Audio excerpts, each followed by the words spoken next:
आपके साथ Sonia Chauhan. Total TV पर आप सभी का स्वागत है। हरियाणा निकाय चुनाव की मतगणना आज थोड़ी ही देर में मतगणना शुरू हो जाएगी और टोटल टीवी पर सबसे बड़ी कवरेज, हर वोट के नतीजे सबसे पहले, सबसे तेज। इन दिग्गजों की किस्मत का आज फैसला होगा और मतदान केंद्रों के बाहर सुरक्षा व्यवस्था के कड़े इंतजाम।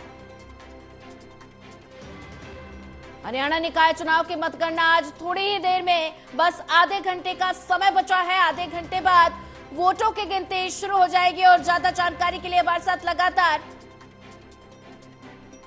महेश हमारे साथ बने हुए हैं। महेश, हरियाणा निकाय चुनाव की मतगणना आज बस थोड़ी ही देर का वक्त बचा है, करीब आधे घंटे बाद वोटों की गिनती शुरू हो जाएगी। तो आप जिस मतगणना केंद्र पर मौजूद हैं, वहां पर क्या कुछ हलचल देखने को मिल रही है?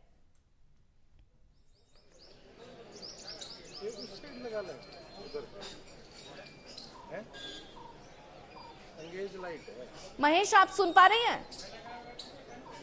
देखिए, बिल्कुल आपकी आवाज मुझ तक पहुंच रही है। हम इस वक्त मौजूद हैं हिसार के महावीर स्टेडियम में और महावीर स्टेडियम के जिम्नेजियम हॉल में ये गिनती आज की जानी है पार्षद पद को लेकर, मेयर पद को लेकर। और 239 पोलिंग बूथ्स बनाए गए थे हिसार में नगर निगम चुनावों को लेकर और 1,39,840 वोटों की गिनती आज की जानी है। सुबह 8 बजे का वक्त जब ये गिनती शुरू हो जाएगी और मानकर चलिए कि सुबह 12 बजे तक, यानी दोपहर 12 बजे तक जो तस्वीर है लगभग स्पष्ट हो जाएगी। हिसार नगर निगम क्षेत्र के अंतर्गत 20 वार्ड आते हैं और 20 राउंड्स में पार्षद पद की गिनती खत्म कर दी जाएगी। इसके अलावा मेयर पद को लेकर भी जो अलग टेबल्स हैं यहाँ पर बनाए गए हैं। जिम्नेजियम हॉल में ही पार्षद और मेयर पद की गिनती की जानी है, लेकिन दोनों को अलग अलग सेक्शंस में यहाँ पर रखा गया है। अलग अलग टेबल्स यहाँ पर लगाई गई हैं। पार्षद पद, जैसा मैंने बताया कि 20 राउंड में गिनती पूरी कर ली जाएगी और मेयर पद को लेकर भी मानकर चलिए कि दोपहर 12 बजे तक जो तस्वीर है पूरी तरह स्पष्ट होती हुई नजर आएगी। महावीर स्टेडियम का पूरा इलाका और इस इलाके को अभेद दुर्ग में पुलिस ने तब्दील कर दिया है। धारा 163 पहले से लगा दी गई है, यानी किसी भी तरह की हथियारों को लेकर इस इलाके में दाखिल होना पहले से प्रतिबंधित एक दिन पहले ही कर दिया गया था और पुलिस ने बैरिकेडिंग के जरिए इस रोड को अपने कब्जे में ले रखा है। पूरा का पूरा इलाका पुलिस के कब्जे में है। पार्किंग की बात की जाए तो हिसार के महावीर स्टेडियम के साथ लगते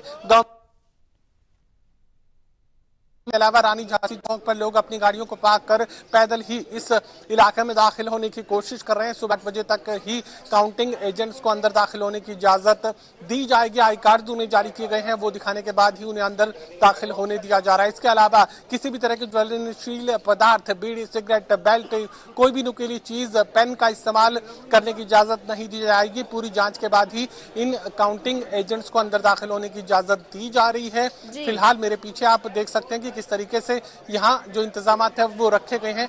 दिखाने की मैं कोशिश करूंगा कि यहाँ मेन गेट पर आप देख सकते हैं कि किस तरीके से लोग यहाँ पर पहुंच रहे हैं और ये जो यहाँ पहुंचने वाले लोग हैं दरअसल काउंटिंग एजेंट्स हैं। पार्षद जो अलग अलग निर्दलीय तमाम जो राजनीतिक दल यानी कांग्रेस पार्टी और निर्दलीय चुनाव मैदान में उतरे। इसके अलावा भारतीय जनता पार्टी के पार्षद पद के उम्मीदवार भी चुनाव मैदान में थे और वही दरअसल गहमा गहमी यहाँ पर बनाए हुए हैं। मेयर पद को लेकर 2 जो कैंडिडेट हैं, हालांकि 7 कुल कैंडिडेट चुनाव मैदान में थे, लेकिन चुनावी मुकाबला जो देखने को मिल रहा था वो कांग्रेस और भारतीय जनता पार्टी में ही मेयर पद को लेकर देखने को मिल रहा था। जिक्र कांग्रेस पार्टी का करें तो कृष्ण सिंगला टीटू चुनाव मैदान में कांग्रेस पार्टी की तरफ से उतारे गए थे और प्रवीण पोपली भारतीय जनता पार्टी के उम्मीदवार थे। यहां जबरदस्त एक लीड के साथ जीत की जो गारंटी है वो भारतीय जनता पार्टी के लोग देते हुए नजर आ रहे हैं। वो साफ कह रहे हैं कि जीत का अंतर इतना बड़ा होगा कि हरियाणा में हो सकता है कि रिकॉर्ड उसका बने। लेकिन फिलहाल मतगणना के परिणाम का इंतजार करना होगा। जनादेश क्या निकल कर सामने आता है उसके बाद ही ये जो दावे हैं उनकी हकीकत सामने आ पाएगी। फिलहाल इंतजार मतों की गिनती का है। बिल्कुल महेश, अगर बात की जाए तो सुरक्षा व्यवस्था के इंतजाम पूरे किए गए हैं, तैयारियां पूरी चाक चौबंद नजर आ रही हैं। तो ऐसे में हिसार की अगर बात की जाए तो हिसार में कितने राउंड में वोटों की गिनती होगी?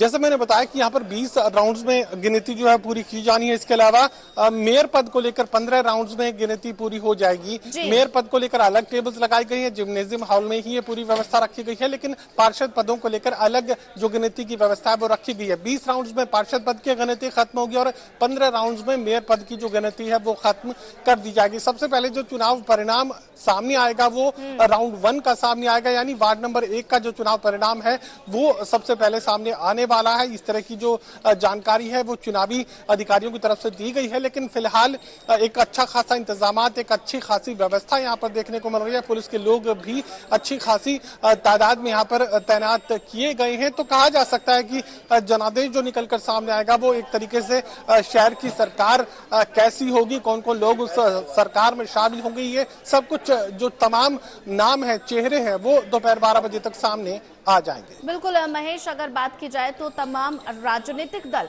अपनी अपनी जीत का दावा ठोक रहे थे, तो ऐसे में बात की जाए हिसार में मुकाबला कितना दिलचस्प नजर आ रहा है?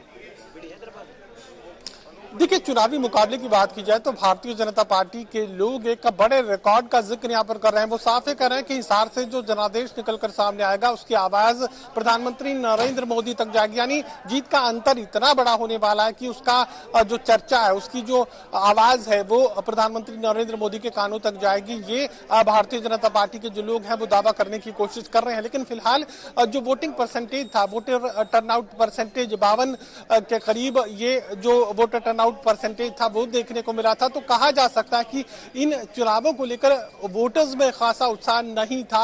एक खास वर्ग तो इस चुनाव से एक तरीके से दूर ही नजर आया। युवाओं की बात की जाए तो मुझे लगता है कि हिसार के लिहाज से तो कहा जा सकता है कि काफी कम संख्या में मतदान केंद्रों तक जो युवा वोटर्स थे वो पहुंचे थे। हालांकि बुजुर्गों ने पूरी भागीदारी के साथ इस चुनाव में वोटिंग करने का काम किया था। जिक्र मैं ये भी करना चाहूंगा कि महज 37 पोस्टल वोट्स की गिनती हिसार में की जानी है। पोस्टल वोट्स की संख्या बेहद कम हिसार में देखने को मिली। महज 37 वोट से ही पोस्टल बैलेट के जरिए यहाँ पर दिए गए हैं। पोस्टल बैलेट की गिनती जो है सबसे पहले की जाती है, तो उनकी गिनती से पूरे जो काउंटिंग की जो शुरुआत है वो की जानी है। फिलहाल सुबह 8 बजे तक का इंतजार सभी को है। यहाँ पर तमाम जो काउंटिंग एजेंट्स हैं बड़ी तादाद में मतगणना केंद्रों के बाहर पहुंच चुके हैं। मतदान केंद्र के इसी गेट से इन तमाम जो काउंटिंग एजेंट्स हैं उन्हें दाखिल होना है और तमाम लोग अब तेजी से अंदर बढ़ने की कोशिश करते नजर आ रहे हैं। जी महेश, बने रहिए हमारे साथ।